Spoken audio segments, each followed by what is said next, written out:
Hey, Rick Hansen here with CEO of Back to the Bible, Dr. Arnie Cole, as he shares his amazing story. From the heart to the mic, on the field, on the stage, faith in they step as they turn the next page. Athletes, actors, musicians, authors, and more, sparking the flame, lifting up Jesus unashamed of his name. Life stories of struggle, redemption, and grace. Victory is rising from a broken place. Legends of life with a purpose to show how God shows up when you let him flow. Amazing grace, shining bright, living the faith in the spotlight. Hearts on fire, now let it go. Turn it up, it's time to start the show. All right, now we are live, and you're coming to us from Nebraska. Is that right, Doctor? Yes. Okay. Lincoln, Nebraska, of all places. Nice. Well, good. From the West Coast to the heart of the country, we are having a conversation with Dr. Arnie Cole, who has what an incredible history and story to tell. And that's what we're hoping to get to today, to kind of find out what makes you tick. And in the meantime, get a good read on some of your great challenges and some of your great triumphs over these last several decades. So first of all, Dr. Cole is a researcher. He's the CEO of Back to the Bible. He is a pioneering researcher behind the groundbreaking Bible engagement studies, and very excitingly, the author of a new book called The Over 50 Advantage. It's a book challenging us to see our later years as not being a winding down time, but more a launching pad for greater things to come. So that's what we're here to talk about today. But Arnie, you're a research guy who used your research tools in a lot of different ways, but to understand and help shape youth at one point, their behavior with technology in the world of this social media challenge, and most recently to focus on behavioral change in those over 50 who are effectively trying to navigate that last or the last chapters of their life. So here we go. Yeah. First off, you're a doctor, but what a doctor of what? Of education. I'm a behavior modification specialist, my secular training, and I've been a late in life conversion, I think you call them. I didn't come to know the Lord till I was 47. Very interesting. Okay. So that's, and that came, so just going back, as a child, you weren't raised in a church necessarily. Oh my goodness. Oh my goodness. I was raised in a great Christian home. I was an MK, missionary kid, which should tell you a warning right there. And went to Christian schools all my life. Student body president at Brethren High School in Paramount, California. And when I turned 19, I turned my back on everything that had to do with Jesus. And by the time I was 21, I hated Christians with a passion. Wow. Interesting story. And there is a moment that all changed. And we're going to talk about that in a minute as well. In your career, though, as a researcher, in your secular career, your non-Christian portion of your life, you help move people with developmental disabilities from institutions, big secular institutions, to more community life. And that was part of your passion, that transformation, not only just doing the research behind what can work, but then actually putting it to work. Is that correct? Yeah, it's called human-centered design, and basically we find out what helps you win the day. So I first started working with violent, autistic children. We had some pretty big successes. Then I got recruited by the state of California after this guy named Geraldo Rivera embarrassed the governor of California and showed about all the terrible things in state hospitals. So they recruited me to work with violent, brain damaged, dual diagnosed, institutionalized adults. And by the time I sold my companies, we had about a 98% success record, meaning getting them out of the state hospitals. It was costing way back then about $160,000 per patient day, and we could do it about half the cost. Amazing. And so that's, now you've been, I found out in my research on you in checking out your life. They'd said you were an entrepreneur, but I had no idea that that was kind of the piece of it that was your entrepreneurship. So, but then things, and so it was fruitful. You made lots of money. All was good. You turned 40. Is it 45? You decided, hey, I'm going to retire. Is that kind of about the time? Actually, it was decided for me. You know, I didn't know Jesus, but Jesus knew me. So, first of all, I do not want you to think I'm some kind of smart guy, because none of this was planned. Peter Jennings, World News Tonight, did a 5-minute feature on our business. You know what we did, the success rate, and all that. And I would not allow him to mention our name. Anyways, we got discovered by this company named Magellan. Big conglomerate, and they bought us out after that, bought us hook, line, and sinker. So at 45, I was able to retire and kind of live my life. I had a few health issues, but no, it was on my own and retired. So I know a lot about retirement. Yeah, you had you have a long career in retirement, actually, but it turns out to be not really retired at all. Yeah. You took you had a big cruise ship. Well, I had a boat, not a sailboat. It was a power boat. And I've been a boater since I was 18, had different kinds of boats in Newport Beach, California, and Dana Point. So I decided to take my boat up to Alaska. We left Newport and went up, and we were about 160 miles out before you come around the corner for Juan de Fuca, and we got caught in a killer storm, a storm that I thought we were going to die. And they were having rogue waves at about 120 feet around us. A ship had been hit. And so, you know, there just comes a time in life when you think, man, I'm dead. And that was one of those times. Wow. And we all don't have that moment, but when you do have that moment, I imagine it is pretty startling. You called it your Christmas Carol moment with God, right? What did God expose to you during that time? So I remember looking up, and there's nothing more humbling at looking up at a wave that's cresting over the top of your boat. And I remember looking up, and I was kind of a new ager, you know, and you can think your way through it. And it just dawned on me, I'm dead. I am dead. I can't positive think my way through this. I can't picture a new, you know, all the stuff about new age stuff. None of it worked. And it's like, man, you're screwed. You're going to die. You're going to die. And, you know, you're thinking it, you're not yelling it because there's other guys in the pilot house with him. It's like, I mean, it was very serious. In fact, one of the guys was tied in the bunk sleeping, and we had an argument, should we wake him up? And we decided not to, because it's more humane to let somebody die in their sleep than to go through. So, I mean, it was the real deal. And we somehow, it was midnight, we had survived the storm. I gave my life to the Lord. And then what's so funny is, and this just shows I had nothing to do with it. 6 o'clock in the morning, I'm back driving the boat. I'm on the helm. And I'm thinking, my parents were missionaries, and I'm thinking, oh, crap, I jumped the gun. What did I just do? I don't want to be a Christian. You know, my parents were in Indonesia. They worked with the Donny people. I don't want to work with the last known cannibal, you know. And I thought, I jumped the gun. And right then, bam, we got hit from the back. I didn't see it coming, probably by about a 75-foot wave. It flipped our boat up on its side, and it weighs like 65 tons. And we're surfing down the wave. And I used to surf at Huntington Beach as a kid. And they have this concept called purling on your board. You're riding a wave. And if the tip starts to dip, you're gonna flip. And I saw that happening. And I remember praying distinctly, Lord, I know I'm the lowest form of creeping thing, but if you'll save me, I promise it will stick. And it did.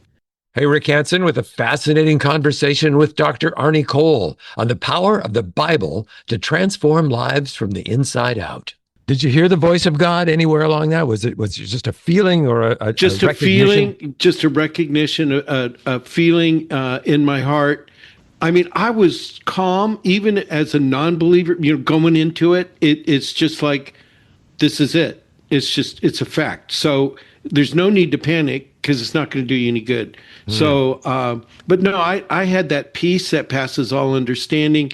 We got through it. The boat didn't flip, put things back together, and then went on and cruised on our way up to Alaska. And then what's interesting is about a month later, my wife flew up and joined us on the boat, and she came to know the Lord while we were cruising in Alaska. No way. Wow. What's so funny is both of us hated Christians. But I mean, we hated them. So I bring the boat back from Alaska, and we're sitting in our house, and my wife goes, I think we should go to church on Sunday. And I said, yeah, that's a good idea. And that was how we started. Neither one of us knew that we gave our hearts to the Lord. And then it just so happened we got this church that was on fire for Jesus, and the pastor's sermon series was on True North. And it was like, whoa. And so that, and everything had changed since I was a kid. They had guitars and drums, and they put things up on the screen, and it was like, oh my, what? Oh. And people held their hands up. It's like, is there a robbery? I mean, I had to it was, it took me probably the things you take for granted, somebody who's come to know the Lord, it ain't easy. Yeah. Well, that's an interesting story because I'm a late bloomer also. And, you are? Oh, cool. Yeah. And my first visit to a new modern church was similar to yours. It's like I was a Catholic when I was a kid. And so it was all people in robes singing hymns. And it was, very detached from where I was at. And so when I walked in and there was drums and electric guitars and, great singers on stage, that was like, whoa, this is cool. So next step, you tried to, I would imagine your focus was on, so now what? Now what do I do? And there were a few things along the way, a couple of them, the Mission Aviation Fellowship. Great organization. Yeah. Tell us about that just briefly. Yeah. Just did, ran their donor development department for a year, learned a lot about how ministries work. I think they hired me because they thought I was a high roller and had a lot of friends, and I'm kind of a loner. And but no, I learned ministry. Then I worked for YWAM, Youth Without Any Money. The Mission Aviation Fellowship does what? Their mission is what? They say they're the feet of the evangelist and pastors. They fly airplanes like Cessnas, Piper Cubs into jungle areas and provide transportation for the missionaries and kind of emergency ambulance. And they do a tremendous work there. So it was a good experience there. So then the next step was what? What was that organization? It was called YWAM, a Youth with a Mission. Oh, I'm familiar with YWAM. Yep. Yeah, and I called it Youth Without Any Money, and but basically they wanted me as a businessman to go to the Middle East and train missionaries to look like business people. Talk about a challenge, Yeah. And these kids, they were working in all these horrible Gaza and all of these dangerous places. But it was, there were places where it was against the law to be a missionary. So it was my job to teach them, how do you run a business? How do you look, and the first thing I had to do is say, look, business people don't close their business and go on vacation for 6 months or 4 months or even a month. And you call it furlough and all that, but we don't do that. You don't close so it was fun. It was a great experience. And then there was Mega Voice somewhere in the mix. Mega Voice is what? Mega Voice makes digital Bibles. I was CEO for them. They're in Israel. They were at the time in Tiberias. So I got to commute between Israel and the U.S. and worked there, and that's where I started to get my passion for Bible engagement and people hearing from the Word of God. And that's done, and there was a lot of solar work there too, so that they didn't have power, they could get power from God's own Son, right? So the Son.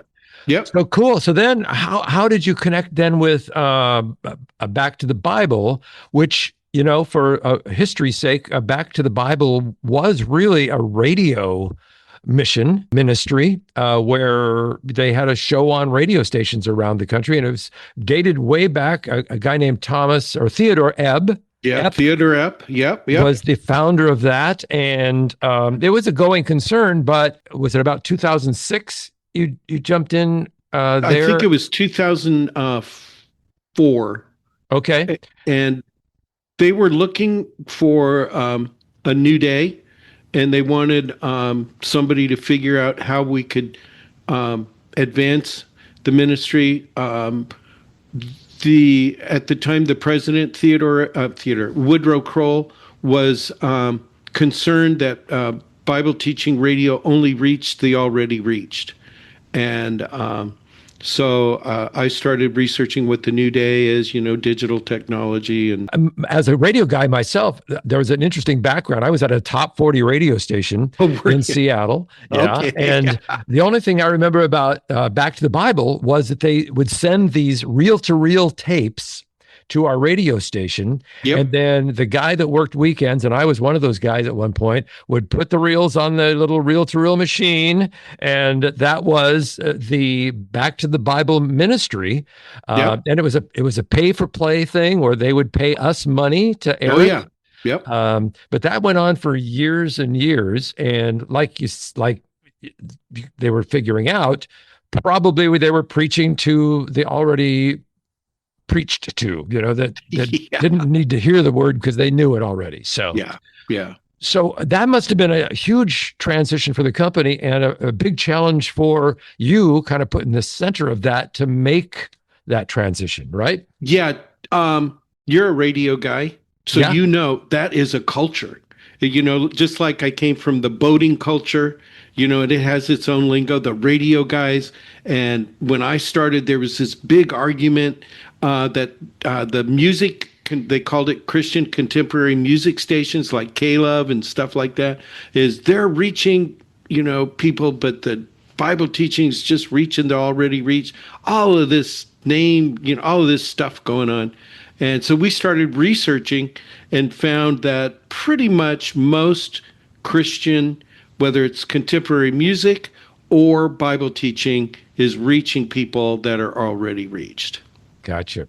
So were you technologically up to speed, or did you have to pull in some people that could kind of guide that part of it to transition from old style radio, reel-to-reel tapes or whatever into the new technology? Or is that part of your expertise as well? Well, I'm a researcher, so I put the teams together, and it took years, and it was a very tough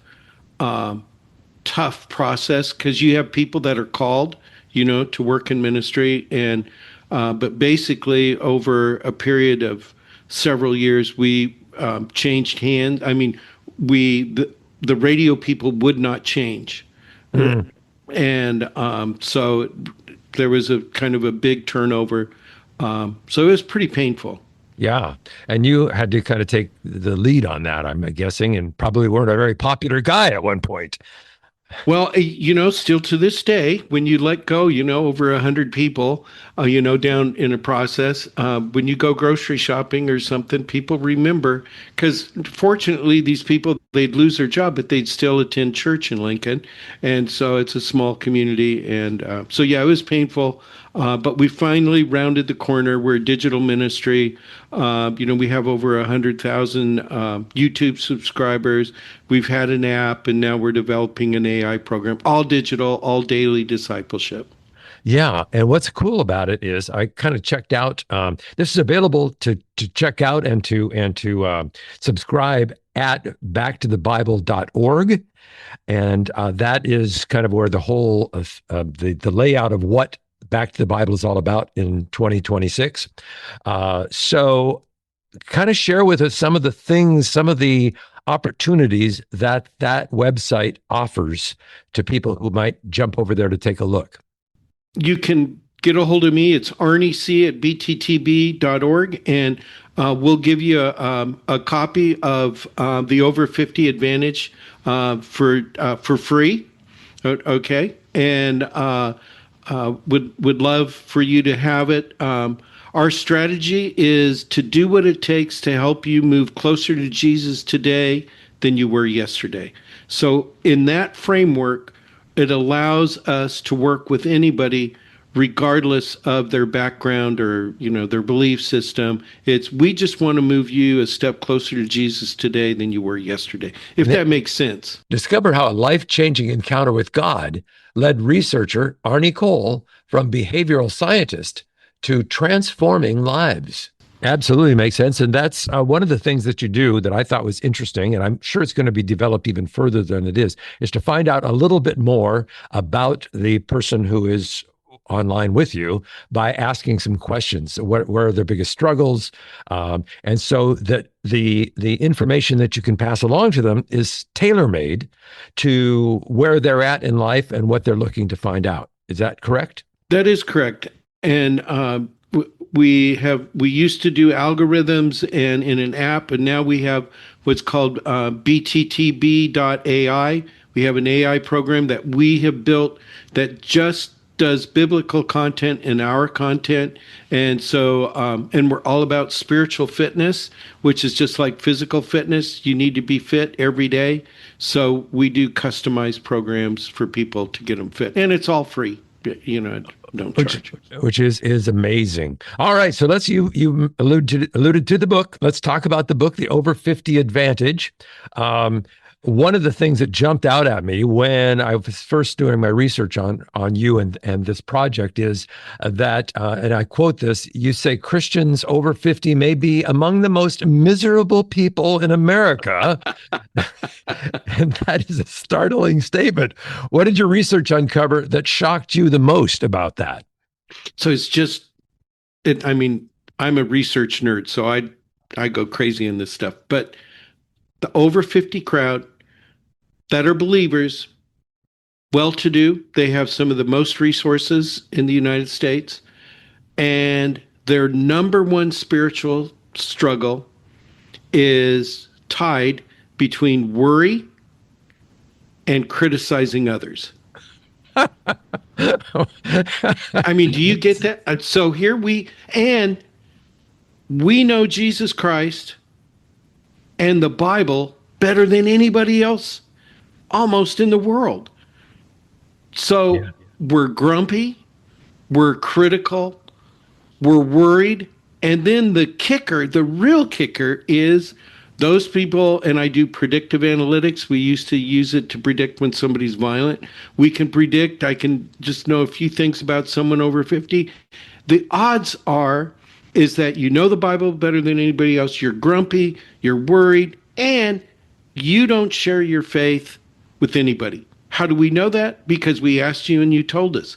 So it's kind of like the Great Commission doesn't apply to our generation, and which is just bizarre because they know the Bible better than I do, but somehow the Great Commission just doesn't apply. Wow, that's crazy. Most people assume that if you pray every day, you read the Bible, and you attend church regularly, that they should be thriving spiritually, and they're not.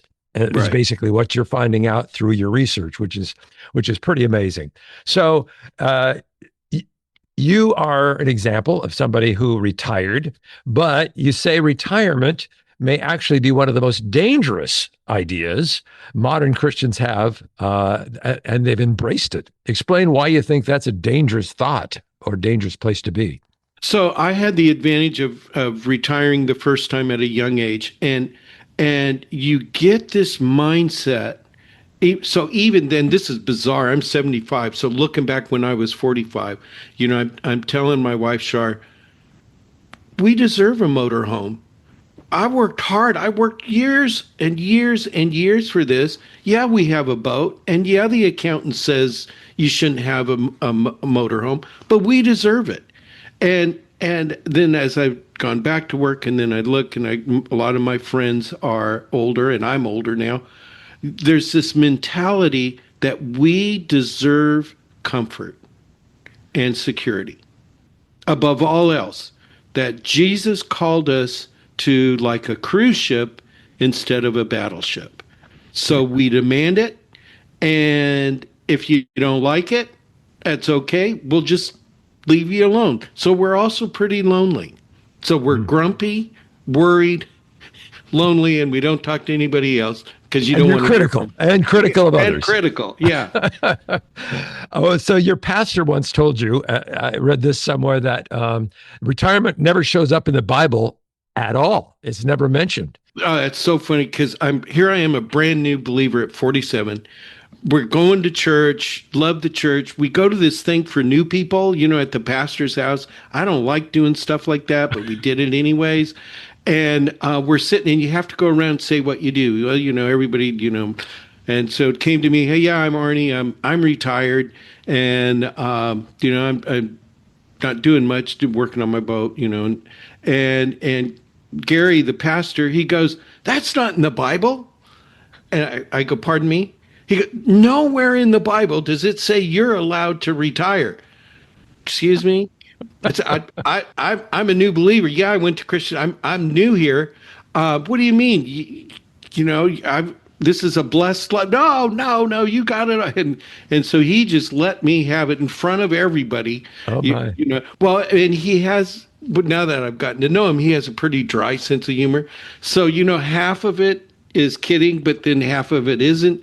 But it set me straight. It was like, oh, wow, I've got to do something here. Yeah, you described the Viking cruise life as a false summit.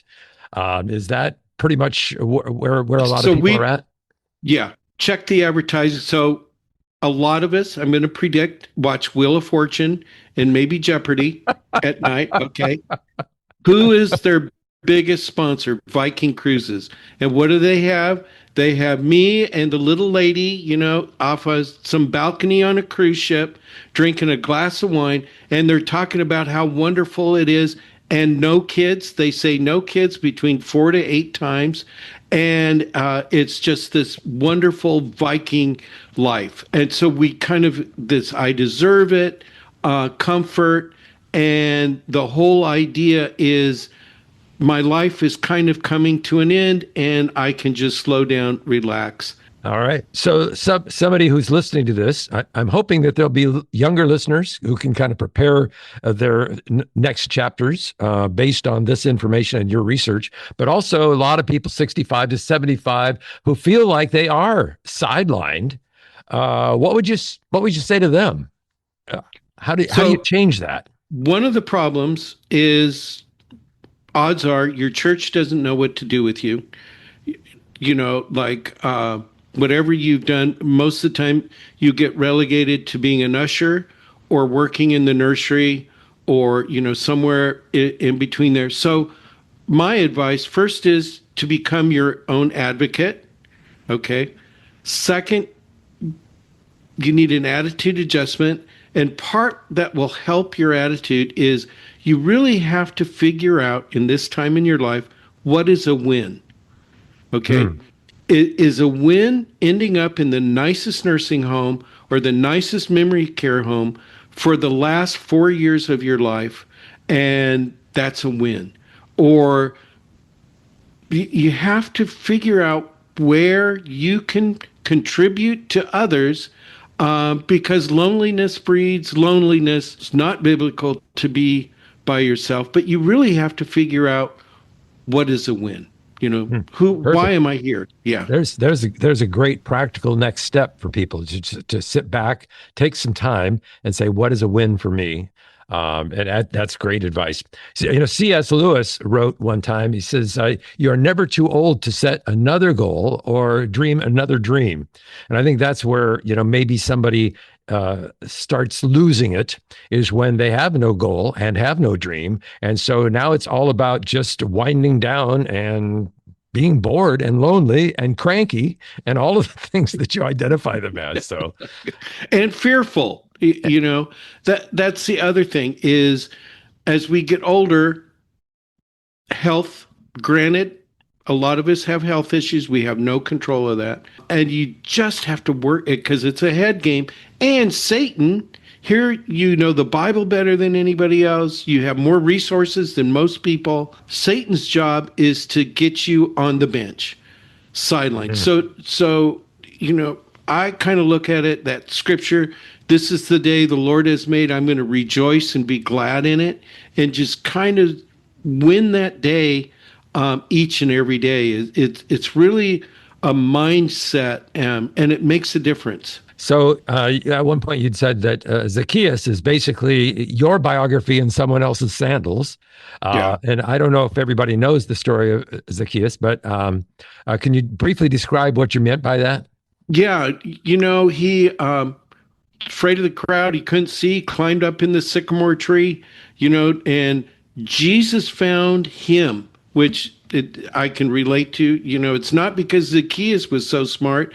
He climbed a tree so he could see what was going on, and then everything changed for him. And but you have to be open. You have to Zacchaeus had to climb the tree. You got to do something to have some kind of opportunity come your way.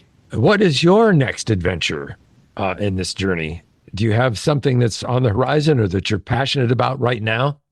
This is so bizarre because I'm a research nerd, backroom kind of guy.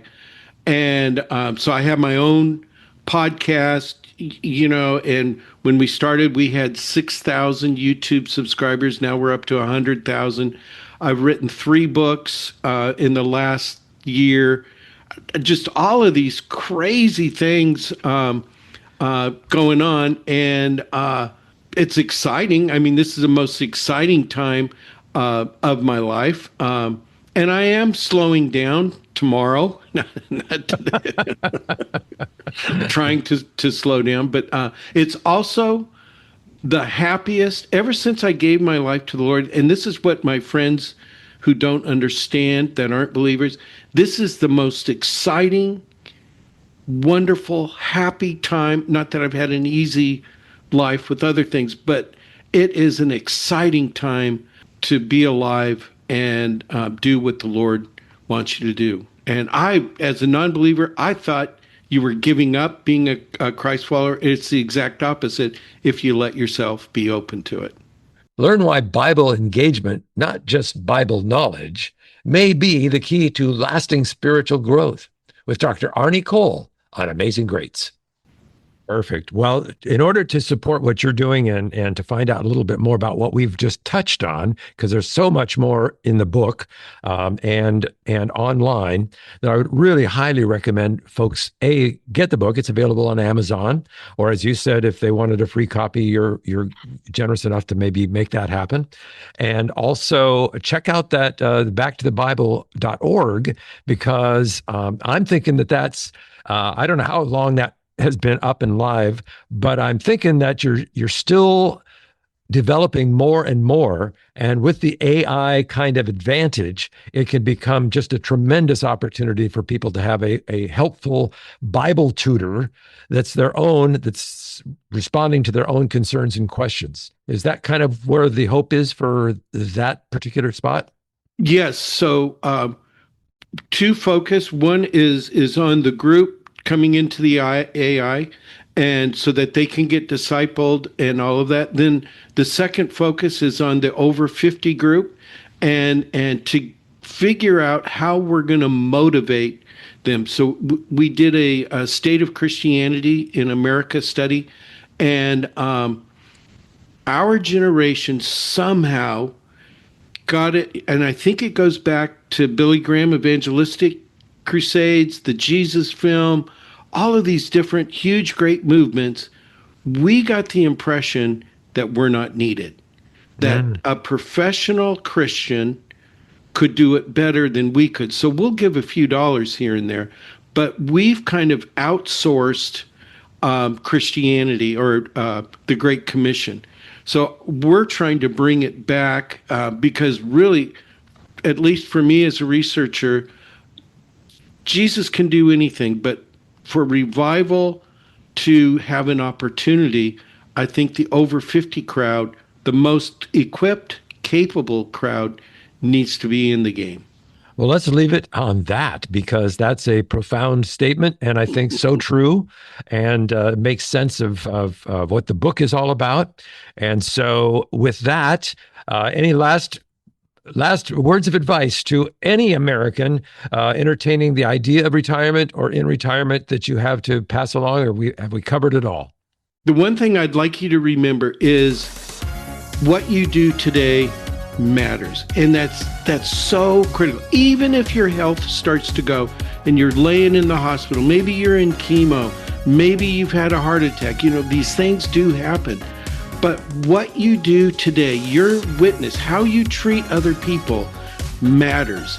And do that in a way that each day you move closer to Jesus today than you were yesterday, and help someone along the way with you. That's Dr. what I got. Arnie Cole, thank you so much for being with us. Round of applause, everybody. Thanks for the opportunity. This has been great. Thank you so much. And thank you. God bless you. Well, thanks. This was fun. Wow. Hey, thanks for joining us for this conversation with Dr. Arnie Cole. If this episode encouraged you, challenged you, or inspired you in some way, please help us reach more people by sharing it with your friends, posting it on social media, or leaving a review. Together, we can spread more stories of faith, hope, and God's transforming power.